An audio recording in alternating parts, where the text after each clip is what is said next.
नमस्कार, times now और भारत आप देख रहे हैं। बहुत स्वागत है आपका। मैं हूं आपके साथ वर्षा शर्मा।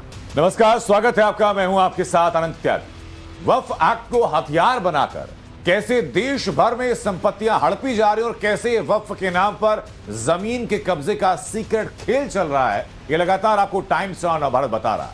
पूरा देश हैरान है कि कैसे वक्फ कानून की आड़ में जमीनों पर कब्जा किया जा रहा है, फिर चाहे वो सरकारी जमीन हो या फिर प्राइवेट जमीन।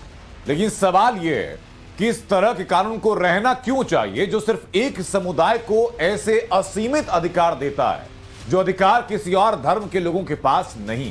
सवाल यह है कि क्या उस वक्फ एक्ट को खत्म करने का फैसला पीएम मोदी लेंगे जो वक्फ एक्ट कांग्रेस के जमाने में देश पर थोप दिया गया था। कहीं सरकारी जमीन पर कब्जा, कहीं आपकी जमीन पर कब्जा। जमीन देश की, मर्जी वक्त की। वक्त के नाम पर जमीन का खेल, देश भर में कब्जे की सीक्रेट साजिश।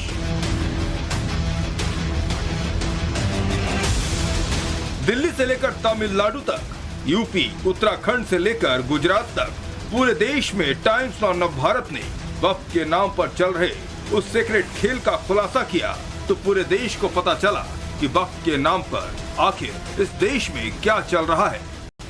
जगह को देखें तो यहाँ पर कुछ 5-6 आपको पक्की जो है वो कब्र नज़र आएंगी और इसी के बिना पर जो है यहाँ पर एक मस्जिद खड़ी की गई और उस मस्जिद के आधार पर जो है ये दावा किया गया कि ये जो जगह जंगलों के बीच में है वो वक्फ की ज़मीन है और दिल्ली विकास प्राधिकरण यानी कि डीडीए कहता है कि ये ज़मीन उसकी है।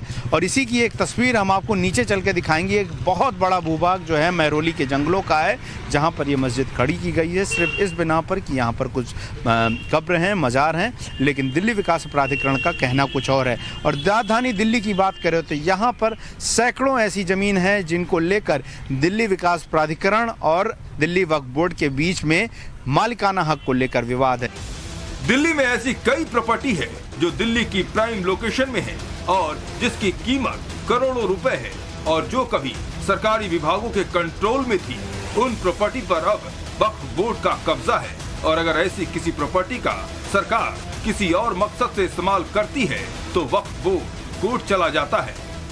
दिल्ली के ल्यूटियंस जोन का ये करजन रोड, जिसे आप कस्तूरबा गांधी मार्ग कहते हैं, और इंडिया गेट से सर्कल से आप जैसे ही आएंगे पहले गोल चक्कर के ठीक के सामने ये आपको जो मस्जिद दिख रही है, जिस अब्दुल हक मस्जिद जो भारतीय विद्या भवन के ठीक सामने का ये पूरा इलाका, ये वो दिल्ली वक्फ बोर्ड के तमाम प्रॉपर्टीज़ का वो हिस्सा है जिसे 2014 में एक तरह से सरकार ने क्लेम छोड़ दिया। 2014 5 मार्च को जो नोटिफिकेशन निकाला गया था उसमें बहुत साफ कहा गया था कि डीडीए और जो लैंड और जो रिकॉर्ड्स की ज़मीन है और डीडीए ने ज़मीन इन तमाम करीब 64 ऐसी प्रॉपर्टीज़ थी, इन पे अपना क्लेम छोड़ दिया था। और ये कहा गया कि इन मस्जिदों में या इस तरह के जो दिल्ली वक्फ बोर्ड की प्रॉपर्टीज़ थी जिस पे विवाद चल रहा था, अब ये वक्फ प्रॉपर्टीज़ होगी और इस पे किसी भी तरह का कंपनसेशन क्लेम नहीं होगा। कुल मिलाकर दिल्ली में ऐसे 60 के करीब दिल्ली विकास प्राधिकरण के अलग अलग ज़मीनों पर अवैध अतिक्रमण किए गए इस तरह के मस्जिदें थी और इसके अलावे करीब 61 के करीब जो दिल्ली लैंड डिपार्टमेंट्स की ज़मीन थी, उन ज़मीनों पे ये पूरा मामला आया था 2014 5 मार्च को। किस तरीके उस वक्त की तत्कालिक सरकार ने नोटिफाई करके इन ज़मीनों को एक तरह से इन्हें सुपुर्द कर दिया था और ये कहा था कि इसको लेके कोई विवाद नहीं रहा। और आज देखिए कि किस तरीके से तमाम अलग अलग ऑर्गेनाइजेशन चल रही है। यहाँ पे ऑल इंडिया इमाम ऑर्गेनाइजेशंस का बोर्ड एक तरह से कार्यालय चल रहा है और आप समझ सकते हैं कि इन ज़मीनों की क्या कीमत होगी, क्योंकि महज चंद दूरी पे इंडिया गेट है और ठीक सामने एक नॉर्थ प्लेस के लिए जाती है कस्तूरबा गांधी मार्ग के बीचों बीच। ये प्रॉपर्टी अपने आप में करोड़ों की प्रॉपर्टीज़ है और ऐसे तमाम लोकेशन से, खासकर दिल्ली की अगर हम बात करें तो 120 के करीब लोकेशन से जहां अलग अलग इलाकों में इस तरह की प्रॉपर्टीज़ वक्त को जो डीडीए ने छोड़कर उन्हें सुपुर्द कर दिया है। ये तो दिल्ली में हो रहा है जो देश की राजधानी है। अब जरा सोचिए कि वक्त के नाम पर देश के बाकी सब हिस्सों में क्या होता होगा। चंडीगढ़ का ही हाल आपको बताते हैं। ये चंडीगढ़ का मनी माझा इलाका है जहां कई दुकानें और मकान खाली हैं। कभी इनसे लोग अपनी रोजी रोटी कमाते थे, आज वक्फ बोर्ड का कब्जा है। चंडीगढ़ के मनी माजरा में है और वक्फ बोर्ड को लेकर जो लगातार चर्चाएं चल रही हैं, ऐसे ही कुछ मामले चंडीगढ़ में भी सामने आए हैं, जहां कई सालों से जो लोग अपनी दुकानें या दूसरी संपत्ति पर काबिज हैं, लेकिन वक्फ बोर्ड का भी क्लेम है कि ये उनकी ज़मीन है। ऐसे कई मामले पूरे देश में सामने आए हैं। इस वक्त हम चंडीगढ़ मनी माजरा में हैं और यहाँ पर एक दुकानदार हैं जिनकी तीसरी पीढ़ी यहाँ पर है और यहाँ पर भी कुछ इस तरीके का विवाद देखने को मिला था। अमीन जी बताइए, किस तरीके से आपको कितना समय हो गया यहाँ पर बैठे? मन तो 100 साल हो गए कट तीसरी पीढ़ी है हमारी यहाँ। हाँ, गाँव में हूँ बैठे हैं। किस चीज़ की दुकान है आपकी? ओ बाबे तू तो चुप हो जा जी। हाँ, तीसरी पीढ़ी है जी हमारी यहाँ। ठीक है जी। हमारी 4 दुकान है बस। क्या काम करते हैं आप? इलेक्ट्रिशियन का। तो ये यहाँ पर विवाद रहा कि कोई वक्फ बोर्ड भी क्लेम करता है कि हमारी ज़मीन है, या कुछ लोग कहते हैं कि कहीं मस्जिद भी है जी। ठीक है, यहाँ और भी डेरे हैं, कल एक डेरा नहीं है, ये हाफाई मलंग है, वहाँ भी उन्होंने राज है।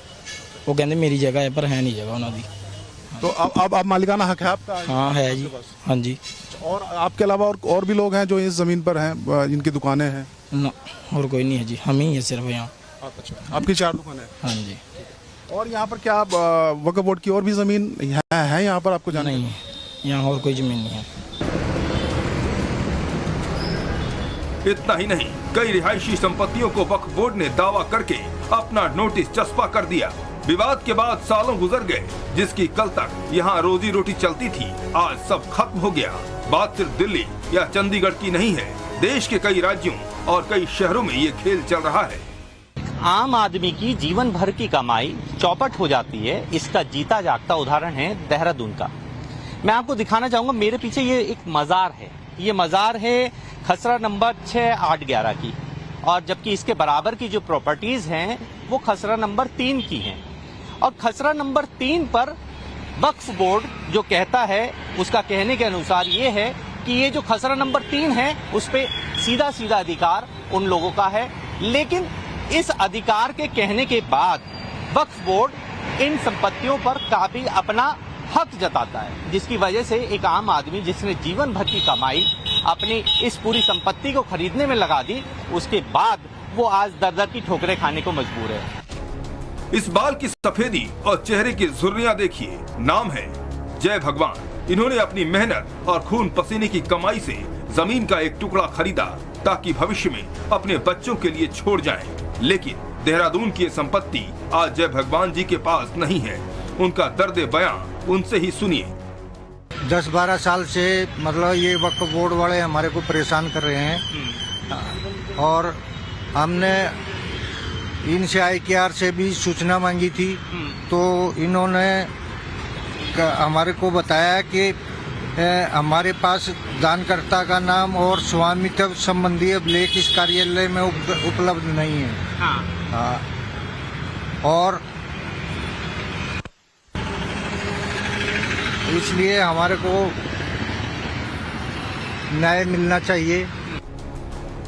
अब रुड़की का एक केस आपको बताते हैं। इस करोड़ों रुपए के जमीन को देखिए, यहाँ भी लैंड जिहाद का खेल खेला गया। जमीन किसी और की और कब्जा किसी और का। कल तक ये जमीन सज्जाद परिवार का हुआ करता था, लेकिन वक्फ बोर्ड ने अपना दावा ठोक दिया। मामला आज कोर्ट में है।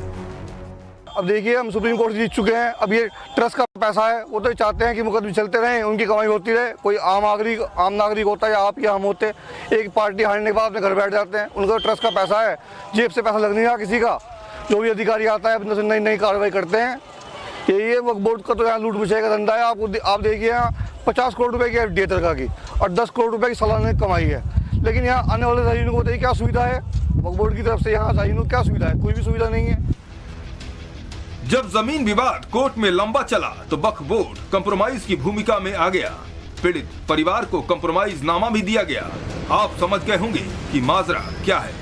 पहले दावा, फिर कोर्ट की लड़ाई, फैसला खींचे तो कॉम्प्रोमाइज। ऐसे ही कई केस यूपी में भी हो चुके हैं।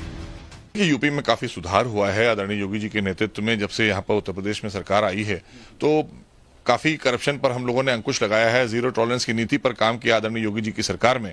लेकिन दूसरी बात यह है कि हमारे यहाँ आपने देखा होगा कि तमाम जमाने से एक मांग चल रही थी कि दोनों वक्फ बोर्डों की सीबीआई जांच कराई जाए। आपने भी उठाया था इस इशू को, और समाजवादी पार्टी और बहुजन समाज पार्टी की सरकार के दौरान ये सवाल उठते रहे थे। लेकिन उन लोगों में साहस इसलिए नहीं था कि उन्होंने भ्रष्टाचार का अड्डा बना रखा था दोनों वक्फ बोर्डों को। तो इसलिए आदरणीय अमित शाह जी जब गृह मंत्री बने और उनसे जाकर यहाँ के लोग मिले, हमारे मुस्लिम समाज के लोग मिले, जाकर धर्मगुरु मिले, तमाम समाज सेवी संस्थाओं ने जाकर वहां ये बात रखी कि साहब हम चाहते हैं कि दोनों बोर्डों में अनियमितताओं की, जो वक्फ में अनियमितताएं हो रही हैं, जमीनों की खरीद फरोख्त हो रही है, किसी की जमीन को अपने यहाँ ले आना, किसी की जमीन को बाहर निकाल देना, ये सब चीजें पहले हुई थी। उसको लेकर एक पारदर्शी तरीके से सीबीआई जांच हो जाना चाहिए। तो उसकी संस्तुति करके माननीय गृह मंत्री आदरणीय अमित शाह जी ने उसकी जांच के आदेश कर दिए हैं। तो हमारे यहाँ तो अब उत्तर प्रदेश में आप ये मानकर चलें कि कानून का राज है और संवैधानिक तरीके से सीबीआई इसकी जांच कर रही है और इसमें सबको कोऑपरेट करना चाहिए। और सीबीआई को दे दिया गया तो जाहिर सी बात है हमारे यहाँ का इस तरह के कोई प्रकरण आ भी रहे होंगे या होंगे तो वो उसको एक फोरम दे दिया गया है। यूपी में तो ऐसा कोई केस नहीं है, अगर आ रहे हैं तो सीबीआई जांच कर रही है। यूपी में तो योगी सरकार है, इसलिए वक्फ बोर्ड या किसी की हिम्मत नहीं होगी कि किसी की जमीन पर दावा कर दे। लेकिन वक्फ एक्ट के जरिए वक्फ बोर्ड और ऐसी संस्थाओं को इतने अधिकार मिले हैं कि ये कभी भी कुछ भी दावा कर सकते हैं। वो तो बाल विवाह, बहुविवाह, हलाला, मुता, मिस्यार का समर्थन करते हैं। वो कभी बहन बेटियों को बराबर का अधिकार नहीं देना चाहते।